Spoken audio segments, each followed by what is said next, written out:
dar início então aos nossos estudos dessa semana do Evangelho segundo o Espiritismo, capítulo 13, não saiba a mão esquerda o que dá à direita, e o tópico 11, a beneficência. Se há uma coisa que, de modo geral, caracteriza o Espiritismo, é a caridade. As outras religiões nos reconhecem a conta disso. Muitas pessoas se surpreendem como, de um modo geral, nós espíritas nos sensibilizamos com a dor alheia e, de alguma forma, nos empenhamos para o auxílio. O auxílio no acolhimento, o auxílio da assistência, compartilhamento de recursos, atenção, cuidado e assim por diante. Se todo o resto nós tivéssemos deixado de lado, mas mantivéssemos a caridade, nos diz o Espiritismo que possivelmente teríamos salvado a nossa alma, o nosso percurso encarnatório, a nossa proposição na Terra. Tamanha a importância da caridade. E de onde é que o Espiritismo retira isso? Do Evangelho de Jesus. Jesus se importava muito pouco com os defeitos dos seus apóstolos. E olha que, pelo que a gente tem de descrição, diante da ignorância, da brutalidade, do machismo que tinham aqueles homens envoltos no seu tempo, eram muitos os defeitos que nós, pelo nosso julgamento de hoje, poderíamos listar. Mas todos eles, sem exceção, inclusive Judas, se sensibilizaram com a caridade, se sensibilizaram com o acolhimento, com a fraternidade. Porque Jesus não falava só em palavras. Ele fazia com que os seus discípulos, os seus apóstolos, vivessem a fraternidade. Eles se auxiliavam uns aos outros. Antes de sair pela Judéia ou pela Palestina, acolhendo pobres, sofridos e desamparados. Era importante a compreensão de que, em primeiro lugar, é preciso curar-se e depois curar e amar aquele que está próximo. E só depois, a gente estando firme, preparado desse amor, a gente pode estendendo a mão para mais longe, para os que estão mais distantes.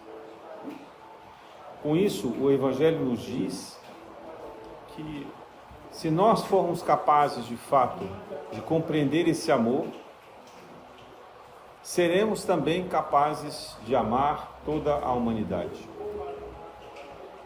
Mas Jesus sabia quanto isso era difícil. E quando Ele pediu para que nós fôssemos capazes de amar ao próximo, é porque Ele sabia que era muito mais fácil começar pela família, começar pelos vizinhos, começar pelo próprio povo. O judeu, por exemplo, não conseguia respeitar sequer aquele que vinha da Samaria. Samaria, os samaritanos, era também um dos povos descendentes de Abraão e das 12 tribos de Israel. Mas eles tinham inimizades profundas. Até hoje, o que restou do povo samaritano, e é muito pouca gente, ainda mantém-se uma inimizade entre eles. Mas naquela época, Samaria era um local muito grande que ficava entre Jerusalém e a Galileia, ou seja, a Judéia, onde estava a capital Jerusalém, e a Galileia, onde tinha Cafarnaum, Nazaré, o lago Tiberíades e assim por diante. Então, muitas vezes, os judeus, diante da inimizade, quando queriam se dirigir de um lugar para outro, eles contornavam a Samaria. Samaria era um deserto, e havia ali, até hoje, o poço de Jacó. Jacó, que foi aquele que encontrou a terra prometida e que o povo sedento, diante do povo sedento, no meio daquele deserto, pediu ao Pai Celestial que lhe mostrasse a água para não matar de sede os seus seguidores. E então ele descobre naquele deserto esse poço. É nesse poço também que Jesus, convidando os seus apóstolos, ao invés de contornar a Samaria, que atravessassem o deserto. Os apóstolos estranham isso, era o caminho mais curto, mas eles não se davam com os samaritanos, temiam os samaritanos, temiam serem atacados pelos samaritanos e serem roubados por eles. E então ali Jesus encontra aquela samaritana, que você já conhece a história. Jesus pede que os apóstolos procurem o vilarejo para buscar recursos, fazer ali o seu acampamento, e ele fica sozinho no poço, quando ele se depara com a mulher e ele se aproxima dela e lhe dirige a palavra, pedindo água. Ela se assusta, porque havia duas infrações sociais graves nesse gesto de Jesus. A primeira era de um homem dirigir a palavra a uma mulher sozinha, sem outro homem. Isso era uma lei tanto judaica quanto samaritana. Os homens tinham que respeitar as mulheres sozinhas. A segunda infração de Jesus, social, era, sendo ele judeu, se dirigir a uma samaritana ou a um samaritano. Então a mulher o repreende e ainda diz assim: como podes me pedir a água se você sequer tem uma tigela, um copo onde possa beber?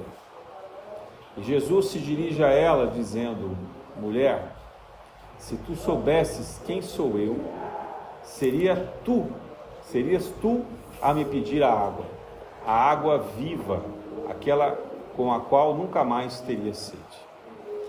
Ela então tem uma intuição e se lembra dos comentários que ouvia sobre a vinda de um Messias. E ela, seguindo essa intuição, se dirige a ele dessa forma, pedindo então que ele lhe dê essa água. E Jesus diz assim: vá primeiro à tua casa e encontre o teu marido e traga-os aqui para que possam beber também da minha água. Só que ela diz assim: o meu marido, né? E ele diz assim: eu sei, você nem é casada com este, mas já teve 2 ou 3, quer dizer, ela já tinha tido outros maridos, estava separada. Não era esse o costume naquela época, principalmente entre os judeus, mas também entre os samaritanos. Não era bem aceita a separação, o divórcio, e era muito custoso para a mulher, porque normalmente ela perdia tudo. E mesmo sendo viúva, isso também não era bem visto. E no caso ela estava com um companheiro, sequer havia casado. Ou seja, Jesus vai lendo a vida dela e as preocupações que ela tem. Esse é o gesto da verdadeira beneficência. Aquela mulher pensou que não precisava de Jesus. Ela não lhe pediu nada. Jesus, para que pudesse tocar o coração dela, ele pede. Ele se faz de humilde. Ele se coloca diante dela. É claro que ele nem precisava da água daquele poço. E se ele quisesse, ele poderia ele mesmo pegar. Podia ter esperado que ela se distanciasse, depois se dirigir ali. Improvisaria, né, algum meio para recolher aquela água. Mas não era essa a intenção de Jesus. A intenção, primeiro, era provocar aquele orgulho samaritano, aquele orgulho típico daquele povo que tinha uma raiva muito grande contra os judeus. E vice-versa. E através desse orgulho, ele mexer com a vaidade dela, falar da estrutura da família, da sua trajetória, mostrar-se conhecedor, mas não para o ofender, não para cutucar, apenas para demonstrar empatia, compaixão. Ele não estava ali para julgá-lo. Jesus então vai construindo uma relação de confiança, até que enfim ela deseja ouvir Jesus e beber da sua água. Muitas vezes a gente pensa na beneficência e na caridade como algo que se faz de cima para baixo. Nós temos, nós podemos, então nós fazemos. E pensamos até que aquele que recebe a caridade não nota esse nosso gesto, não percebe que nós estamos nessa disposição hierárquica superior. Mas quem está ali humilhado percebe qualquer movimento que não seja verdadeiramente sincero, ou qualquer movimento que tenha por detrás algum interesse. Tocar o coração das pessoas é a verdadeira caridade. Mostrar a elas o que nós temos a oferecer genuinamente, principalmente pelo testemunho do Evangelho de Jesus, esse é o grande desafio da beneficência. Então eu queria aqui retomar a minha primeira fala, onde eu digo que os espíritas são muito conhecidos pela caridade. Mas eu pergunto, será essa caridade a verdadeira beneficência? Quanto há de vaidade escondida, quanto há de orgulho, quanto há de interesse pessoal, quanto há nesse comportamento um gesto de supremacia, de superioridade. Será que nós conseguimos, de fato, buscar esse acolhimento de forma desprendida? Será que aquela pessoa que nos pede dinheiro, comida, remédio, será que é isso que ela necessita? Será que é disso o que ela mais precisa? Outro dia eu estava no metrô e entrou uma senhora que muito me surpreendeu. Envelhecimento precoce, muito magra, uma aparência de dor, de desconforto, de tristeza acumulada. E ela começou pedindo às pessoas que lhe dessem qualquer coisa, que lhe dessem dinheiro, e ela falava assim, de 10 reais a 10 centavos. Que lhe dessem comida, e ela dizia, pode ser um prato de comida, ou um resto de pão, ou de biscoito, pode ser uma bala. Eu preciso comprar remédio, eu preciso me sustentar, eu não tenho de onde tirar dinheiro, eu faço isso sempre porque eu dependo de vocês. Era mais ou menos esse o discurso dela.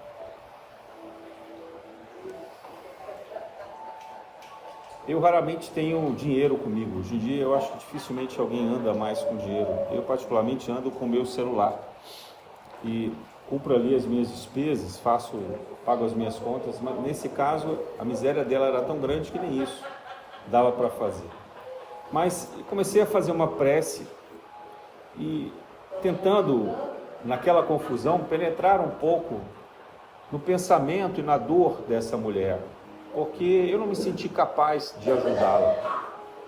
Não da forma como eu gostaria, que seria talvez conversar, dialogar com ela, acolhê-la. Eu estava indo para um compromisso, eu não podia. É difícil isso, né? Me coloquei muito na condição daquele samaritano, do bom samaritano, que ele ajuda o judeu e larga o compromisso. Veja como é difícil para nós nos desviarmos de um trabalho, de uma missão, para poder fazer um gesto de caridade. Eu comecei a fazer a minha prece pedindo auxílio da espiritualidade, mas eu comecei a perceber também, de alguma forma eles me mostraram, o quanto aquele processo de miséria extrema era quase um desejo profundo daquele espírito. Eu não sei exatamente porque o que aconteceu nas suas encarnações anteriores, mas aquilo não era fruto de um acaso.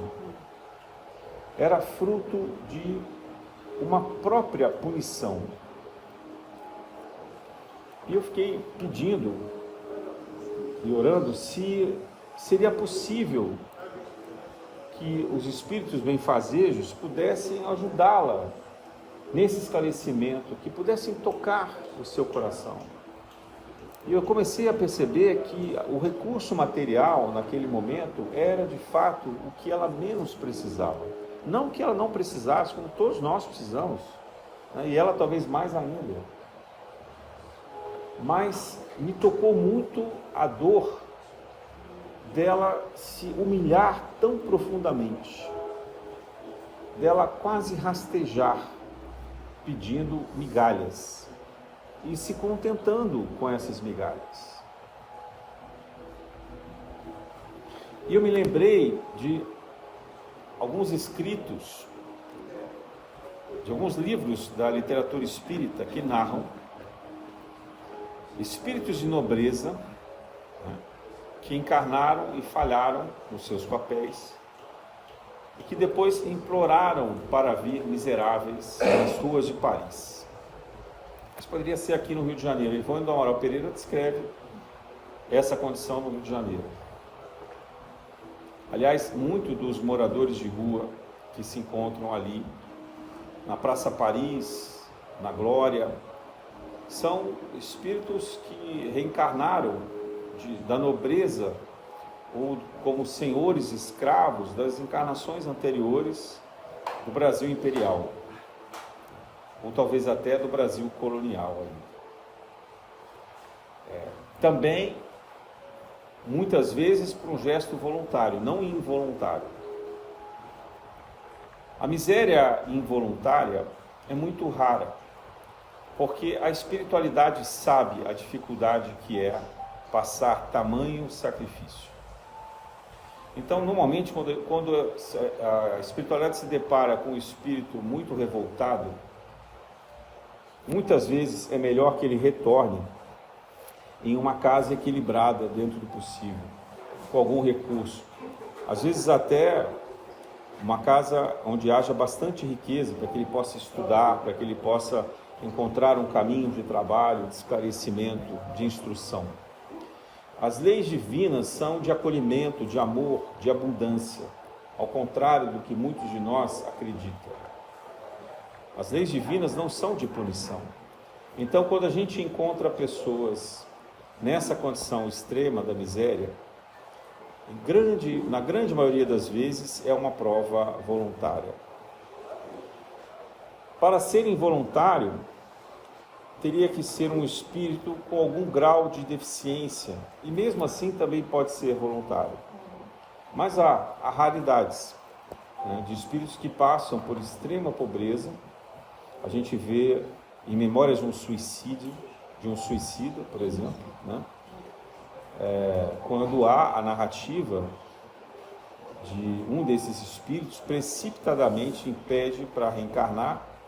Veja, vou repetir, precipitadamente, porque a instrução dos seus mentores era que ele aguardasse a melhoria do seu estado psíquico e do seu perispírito, que fosse totalmente reconstituído, que ele aprendesse mais, estando desencarnado, nas escolas da colônia, do Hospital de Maria de Nazaré, para que depois, com segurança, pudesse reencarnar.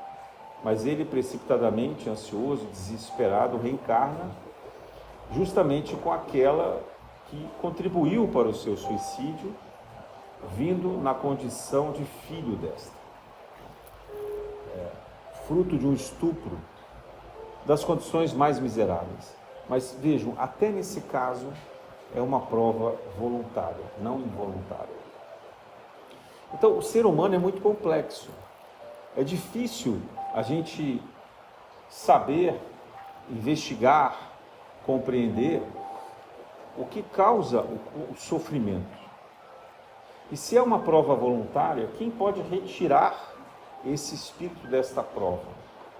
Mesmo que nós quiséssemos acolher, e quantas vezes isso acontece, né? Quantas chances são dadas a essas pessoas de retomarem a vida, de reorganizarem as suas famílias, as suas finanças, o seu trabalho, e elas próprias se recusam. A solidão profunda que atravessa o espírito com remorso, com culpa, é algo extremamente doloroso também para quem assiste. Era o caso dessa senhora. E aí, por um relâmpago, assim, muito difícil ter evidência em local público, eles nem me permitem, porque senão eu poderia me distrair. Eu costumo ter evidência aqui no trabalho, na Casa Paula. E durante trabalhos específicos, não a todo momento. A evidência não é algo que se deve fazer uso para curiosidade. Então eu não podia também tentar entrar nessa faixa apenas para tentar saber a história, né? Eu nem pedi isso, eu pedi só que eles acolhessem. Mas por um fio muito sutil da evidência, eles me deram a entender exatamente isso, que aquela era uma prova voluntária. Mas que a prece seria para ela, talvez, um gesto de grande favor, de grande caridade. E por que eu estou contando isso para vocês? Porque muitas vezes nós somos chamados a acolher os mais necessitados e nós ou não podemos, ou não sabemos como, ou nos sentimos incomodados com aquela situação sem saber exatamente o que fazer, né? Não dá para pegar uma pessoa na rua e levar para a própria casa. Quem anda aqui pelo Grajaú durante o dia, nesse calor de 50 graus, vê pessoas dormindo no cimento. Como que um ser humano consegue, durante o dia, dormir sobre esse sol, deitado num chão fervente? Ele só pode estar fora de si, ou pelo extremo cansaço, doente, ou por um estado de adicto, né, de viciação. Pode ser pelo alcoolismo, pode ser pelo uso de drogas, mas isso é muito comum. E aqueles que a gente vê pedindo dinheiro, nós sabemos que boa parte deles, pelo menos, irão buscar as drogas ou a bebida para o seu consumo. Mas quem somos nós para julgar isso?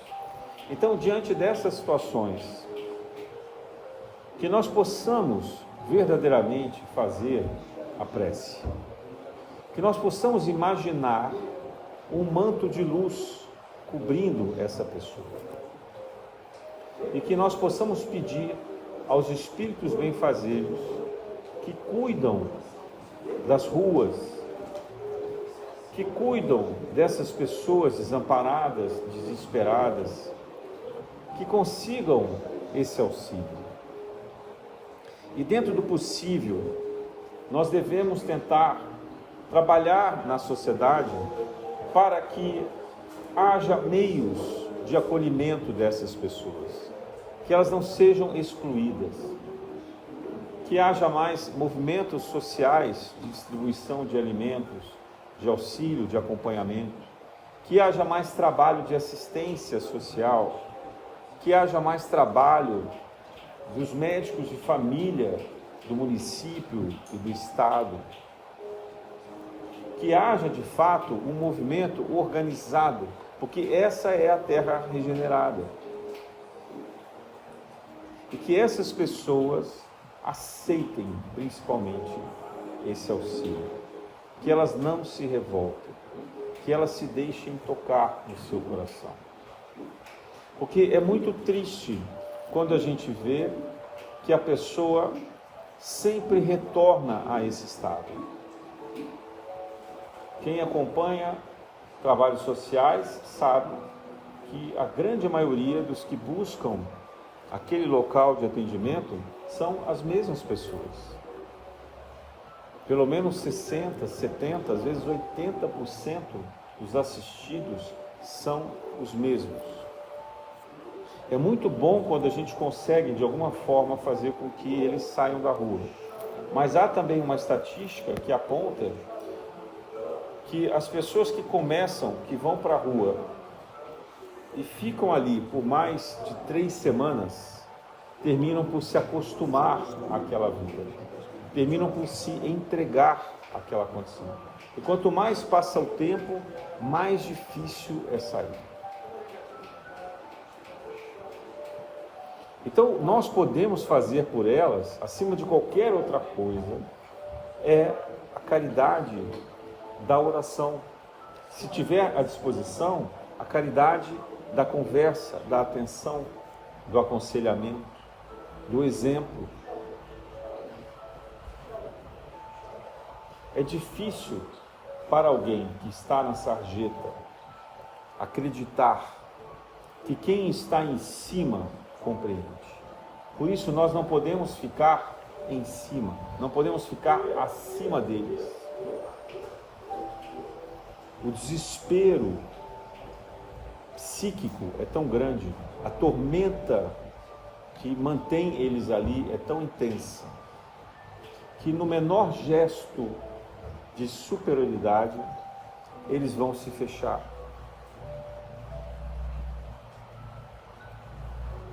E é muito difícil para nós não emitir julgamento, porque nós fazemos o julgamento a todo instante. Nós julgamos os nossos familiares, julgamos os nossos colegas, os nossos companheiros, julgamos as pessoas com quem nós trabalhamos, julgamos as pessoas no trânsito, julgamos as pessoas com quem nós cruzamos na rua, julgamos pela televisão, pelas redes sociais, julgamos pelas notícias. Nós temos uma pretensão muito grande, herança de longas encarnações, de que nós sabemos mais e melhor do que aqueles que têm na terra o papel da justiça, e muito mais do que Deus. Nós verdadeiramente nos revoltamos quando a gente se depara, quando nós nos deparamos com os poderosos da terra, com os poderosos da nossa empresa, da nossa vizinhança, da nossa família. O poder nos incomoda, porque o poder nos aponta algum grau de corrupção, mas nós não somos capazes de enxergar a corrupção em nós mesmos. Nós temos essa superioridade. Veja, nós criticamos demais os judeus na época de Jesus, porque eles eram superiores, ou melhor, se sentiam superiores aos outros povos. Eles se sentiam superiores aos romanos, por exemplo, que tinham trazido, absorvido, compreendido, aprendido e disseminado todo o conhecimento grego, o conhecimento que herdaram do Egito, e de várias outras localidades, as quais eles dominaram, mas que levaram para Roma esse conhecimento e fizeram uso, aplicaram em seus costumes. Isso, pelo menos até a época de Jesus, e graças a Augusto especialmente. Mas a história de Roma ali era muito superior do ponto de vista de organização social à dos judeus. Os judeus tinham a seu favor a tradição de Moisés, a tradição de Abraão. Eles sabiam da sua história unificada e sobrevivente a inúmeros sacrifícios, exílios, guerras.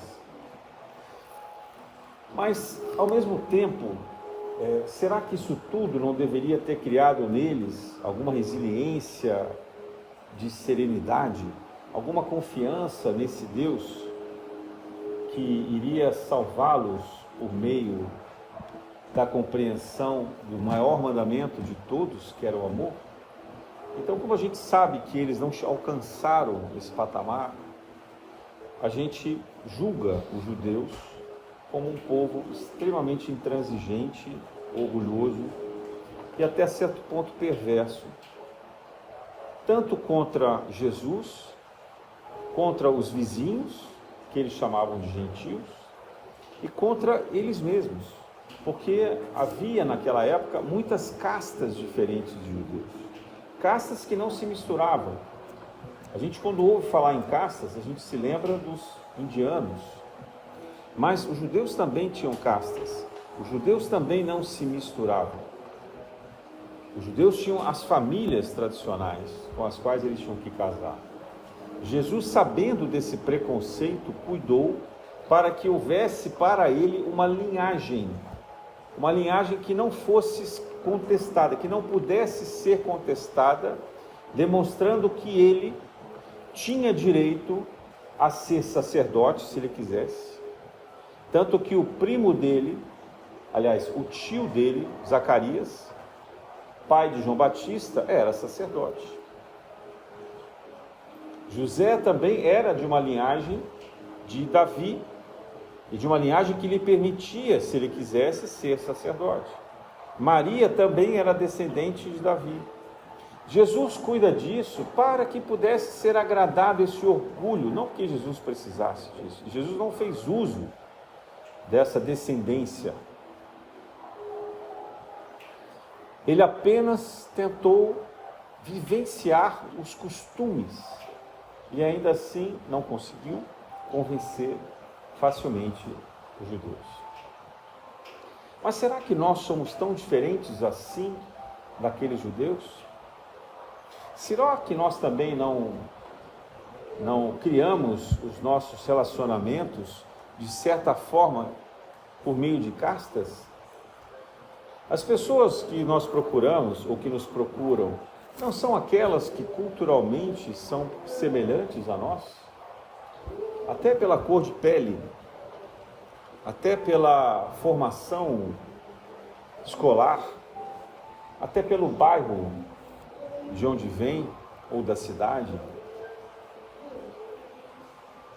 Será que nós não trazemos esse preconceito arraigado? A gente sabe que o Brasil tem inúmeros preconceitos, tem o racismo, tem a discriminação. É muito difícil uma pessoa de determinada religião ter um relacionamento com outra, se ela for uma pessoa muito crente da sua fé, muito devota. Muito difícil, né? As pessoas procuram se relacionar dentro das suas igrejas, dos seus núcleos religiosos. As pessoas também procuram se relacionar dentro dos seus núcleos sociais, dos clubes onde as pessoas se encontram. É claro que a internet, os aplicativos ampliaram isso, mas será que causaram tanta mudança assim? Será que para se defender, por exemplo, não há muitos pretos que procuram se relacionar com os próprios pretos? Brancos que procuram se relacionar com brancos, vermelhos, amarelos e assim por diante? O quanto nós, no fundo, não temos um preconceito contra o sotaque? Quando aqui no Rio de Janeiro a gente se depara com alguém que vem do Nordeste, especialmente do Nordeste e do Norte, onde parece que o preconceito acaba sendo maior do que no Sul. Quando nós nos deparamos com isso, que parece ser uma condição inofensiva, a gente remonta ao comportamento judeu, ao comportamento hindu, anterior ainda a essa tradição judaica, ou pelo menos contemporânea, né? Em outro local fisicamente. Diria Emmanuel que nós trazemos esse preconceito de raízes de outros orbes, talvez de Capela. Emmanuel nos lembra que vieram 4 povos principais para cá. Ele não explica de onde era, porque quando ele fala em Capela, ele está falando do sistema solar de Capela. Capela é um sistema binário, com 2 sóis. Mas ele não disse qual planeta, ou quais planetas. Mas se são 4 povos tão distintos, é possível que eles tenham vindo de planetas diferentes. Judeus, hindus, arianos, esqueci de alguém. e egípcios, né? Chegando aqui no final dos tempos de Atlântida. Leiam O Caminho da Luz, os livros mais importantes do Espiritismo. Então, quando a gente falha na caridade, quando a gente falha na beneficência, não é algo desta vida. Esse é o ponto que eu queria chegar. São inúmeras e inúmeras encarnações. São inúmeras tentativas e fracassos. E para que a gente pudesse minimizar isso, Jesus arquitetou, desenhou com seus engenheiros siderais uma condição em que esses quatro grandes povos pudessem se miscigenar. E a fagulha para que isso acontecesse, o catalisador, foram as guerras. Há até uma passagem atribuída a um diálogo de Jesus, que um dos seus missionários procura por ele e diz: olha, veja quanta guerra há na terra, termine com isso, intervenha. E a resposta de Jesus seria esta: deixe que eles guerreiem em paz. Somente um espírito crístico, missionário, abnegado, misericordioso, seria capaz de compreender essa lição. Porque às vezes a condição raivosa é tão intensa que não adianta dizer para aquela pessoa não lutar, não brigar, não tentar dominar aquilo que ela está convencida que é dela. São inúmeras encarnações necessárias, nascendo em diferentes berços, como os filhos dos inimigos, né? Sendo pai também ou mãe de inimigos, desenvolvendo o amor para que essa condição desperte em algum momento uma condescendência por diferentes povos.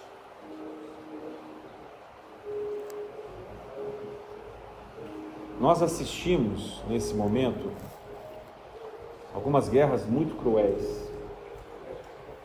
No Oriente Médio, no norte da Europa, na região nordeste da África.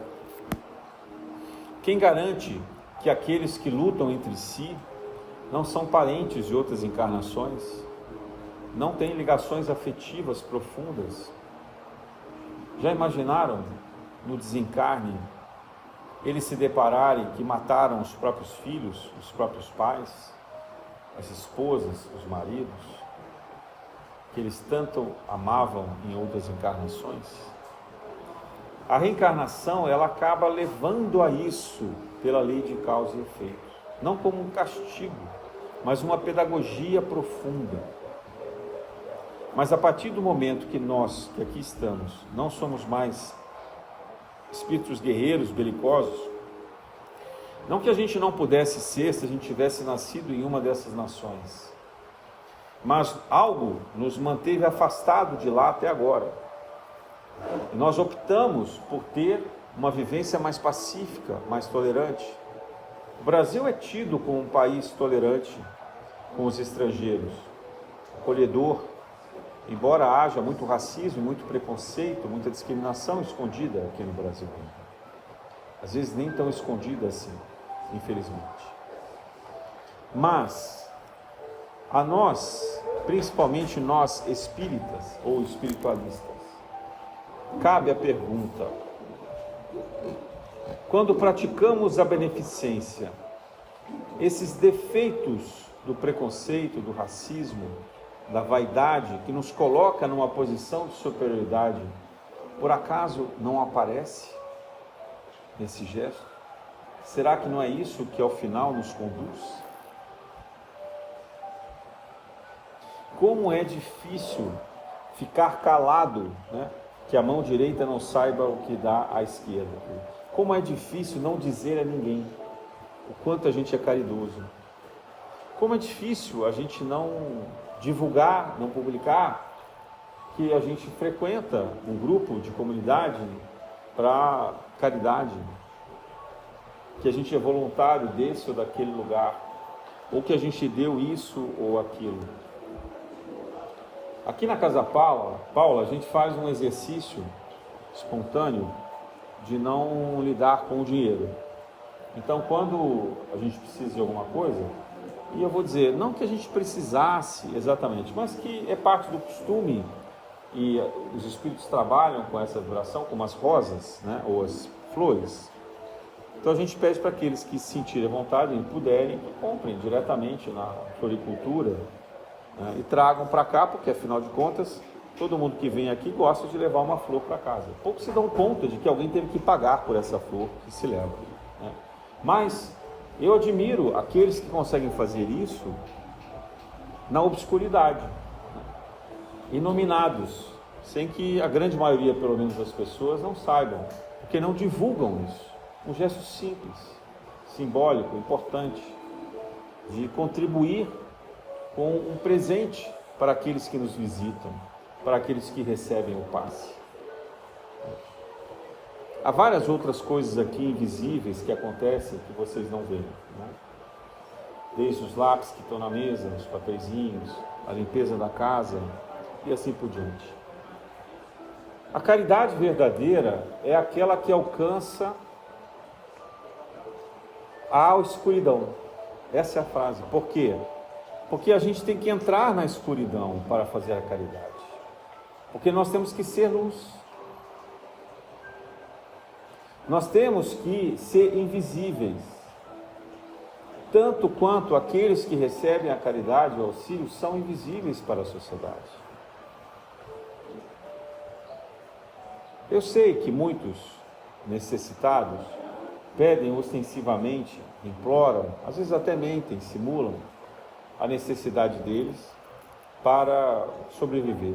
Quem de nós pode julgar esse gesto, esse ato tão humilhante, tão rebaixador?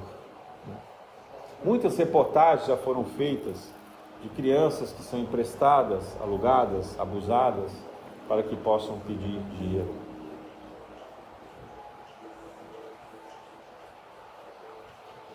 Muitas são também as matérias feitas por aquelas pessoas que se enfaixam na rua e que depois alguém, um fotógrafo escondido, no começo ou no final do dia, identifica que essas pessoas retiram essas faixas, levantam e vão embora, que não estão doentes. Quantas são as receitas forjadas, as receitas roubadas? Mas olha, a humanidade está cheia dessas falsidades em qualquer classe social. Quantas são as pessoas que forjam o Bolsa Família e têm uma remuneração enorme? Já se descobriu fraude em que uma única pessoa recebia mais de 1.000 Bolsas Família, usando o CPF de pessoas mortas ou que nem sabiam, roubados mesmo, furtados, que nem sabiam que tinham algo para receber do governo. A maldade está em todo lugar. E é por isso que a caridade, a verdadeira beneficência, ela não pode se apegar apenas ao dinheiro. A verdadeira caridade está na disponibilidade, no olhar fraterno. E eu gosto muito do trabalho que o Espiritismo faz no passe, no acolhimento, na palestra. Porque esse é um gesto de caridade em que a pessoa voluntariamente procura. E a nós cabe apenas receber, acolher. Porque quando a pessoa procura, é que ela já está pronta para a reforma íntima. O grau de envolvimento psíquico, mental, espiritual, já é muito grande. E ela, mesmo estando obsidiada, ela já está cercada de espíritos benfazejos. O que eu vejo aqui no trabalho da desobsessão é muito mais o socorro, por exemplo, de espíritos que atuam hoje fora daqui, do que necessariamente de pessoas que frequentam a casa. Houve um tempo em que muitas pessoas vinham aqui procurando a desobsessão e a gente fazia uma roda pública aberta com a mão à mesa. E eu sou testemunho, acho que a Beth também, aqueles que são mais antigos se lembram, Sim. que muitas vezes, de fato, as pessoas estavam obsidiadas, estavam muito desequilibradas, precisando disso. Mas com o tempo, a gente foi percebendo uma mudança sutil no comportamento dessas pessoas. E mesmo aquelas que eram muito obsidiadas, foram encontrando o caminho da sua reforma íntima e foram se amansando. E com isso, seus obsessores também aceitaram o acolhimento, o trabalho. Muitos deles reencarnaram, às vezes até no seio dessas próprias famílias. Outros até são trabalhadores da nossa casa hoje, são associados aqui da casa.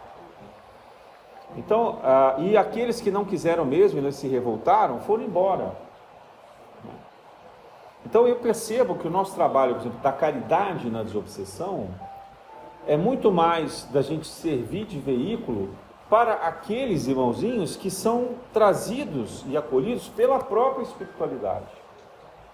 Eles podem até eventualmente estar na nossa casa, ou serem atraídos de alguma forma por uma vibração nossa, de um pensamento mais negativo, uma frequência mais baixa, mais terra-terra.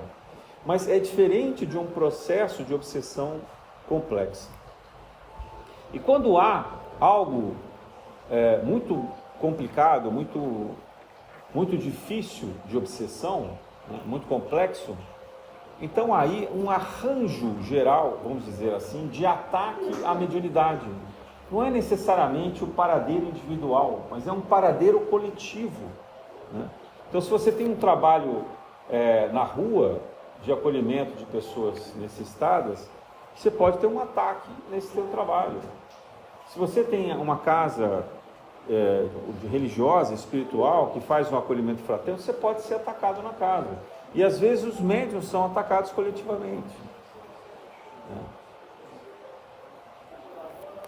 É muito comum, às vezes, a gente ver uma sequência de doenças nos médiuns, ou de atacarem um carro, por exemplo, o meio de transporte do médium, ou atacarem o trabalho, e a gente vê simultaneamente vários médiuns com problemas financeiros. Isso é uma forma de obsessão complexa para tentar impedir o bem que é feito aqui, ou em qualquer outro lugar onde se pratica o bem. Então veja, a beneficência, a partir do momento em que se tem a intenção verdadeira, a gente é uma luz que se acende, mas que aos olhos externos se apaga. Alguém que não quer divulgar o próprio trabalho. E é isso exatamente o que nos pede o trabalho da mediunidade. Porque não é o médium que deve aparecer. Na verdade, não é nem o comunicante, ou aquele que vem em auxílio prestar o serviço de saúde, ou de desobsessão, ou de energização, o que quer que seja, de educação, palestra. Os espíritos benfazejos, eles não estão nem um pouco preocupados em dar os nomes deles. Muitos dos nomes que a gente recebe aqui são nomes de fantasia, de propósito, como fez André Luiz, sendo Carlos Chagas, né, utilizando um pseudônimo do irmão do Chico Xavier, que estava ali ao seu lado, para proteger o próprio Chico e proteger o espiritismo. Porque de nada adiantaria dizer que ele tinha sido um médico famoso, que concorreu ao prêmio Nobel e etc. Isso causaria muito mais curiosidade e discussão no meio espírita e naqueles que atacavam ou atacam o espiritismo, do que prestar atenção no conteúdo dos livros que ele trouxe. Então, a caridade, para nós que somos médiuns, ela requer um desprendimento e uma confiança, uma fé. Porque nem mesmo nós que estamos aqui trabalhando com psicografia, com psicofonia, pela intuição, pelo passe, o que quer que seja, sabemos exatamente quem são os nossos guias. Mas seguimos aquela lição de Jesus do Evangelho, que se conhece a árvore pelos seus frutos. E se os frutos que a gente vê são da beneficência, são da caridade, então aquele que é o grande prestador desse serviço é um espírito benfazejo. E a sua origem, a sua forma, o seu nome, pouco importa aqui. Nós saberemos quem eles são quando nós estivermos, possivelmente no nosso sono ou no nosso desencarno. Eles estão sempre conosco, nos amparando nas tarefas do cotidiano também. Mas tudo que eles não querem é a vaidade e nem querem nos prejudicar pela vaidade. Porque imagina se eles começam a dar nomes de pessoas importantes. O que é que nós vamos sentir? O que é que nós iremos pensar em relação a isso? Como nós iremos nos colocar diante desse gesto? Será que não iremos nos desequilibrar?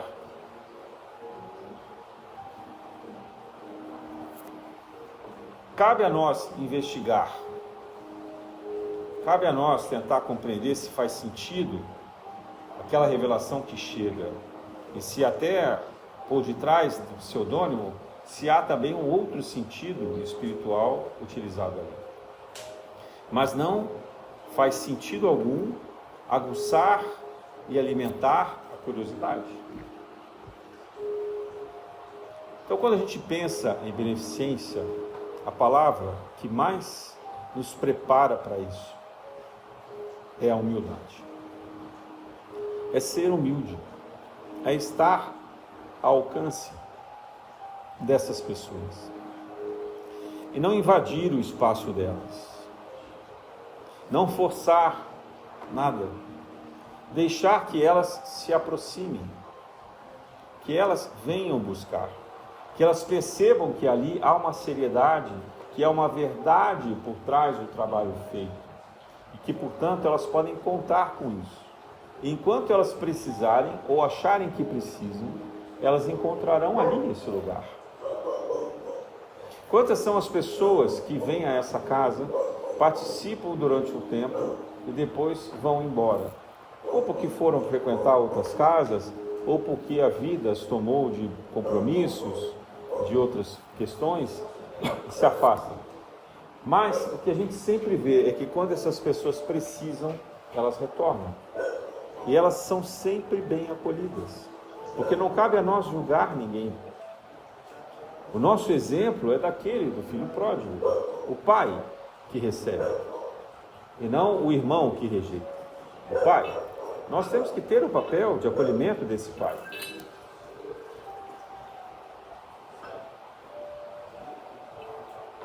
O espírito que nos move é o do desprendimento. E quando a gente se propõe a fazer esse tipo de caridade, de beneficência desprendida, muitas vezes nós vamos nos deparar com uma situação em que nós achávamos que deveríamos fazer assim e no final a gente muda completamente ou faz muito mais do que a gente esperava. Por quê? Porque nós nos tornamos instrumento desse trabalho. E aonde nós devemos buscar, desenvolver, aprender, treinar isso? De novo, seguindo o Evangelho de Jesus, com aqueles que estão mais próximos. Ter a paciência em casa, o cuidado dos filhos, dos pais idosos, o cuidado do companheiro adoentado, o cuidado com as pessoas da nossa vizinhança, no nosso trabalho, a compreensão, ainda que não faça muito sentido, com os erros e as repetições de erros constantes. É muito difícil uma pessoa se livrar da repetição de um erro. Aquilo está introjetado, às vezes tão longe, que pode remontar a outras encarnações. A gente vê personagens dos livros espíritas que demonstram muito isso. O quanto os erros que nós cometemos já foram cometidos muitas e muitas vezes, às vezes na mesma circunstância. Mas como a gente tem o benefício do esquecimento, a gente não se lembra para não entrar em uma crise profunda de arrependimento. A gente tem só a noção dessa vida, do erro que a gente cometeu. E às vezes ainda assim, com muita dificuldade. Então, buscar a caridade no Espiritismo, sem dúvida, é aquilo que pode nos salvar a encarnação, salvar o nosso propósito, o nosso compromisso, a nossa programação espiritual. Mas a pergunta é, qual caridade? Como é feita essa caridade? E se essa caridade for mediúnica, o quanto nós estamos constantemente interferindo nesse trabalho, ao invés de nos resignarmos a que eles nos orientem, que eles nos guiem, que eles amparem as nossas mãos, para que nós sejamos luz para esses que estão tão apagados na sua própria existência. Na graça de Deus.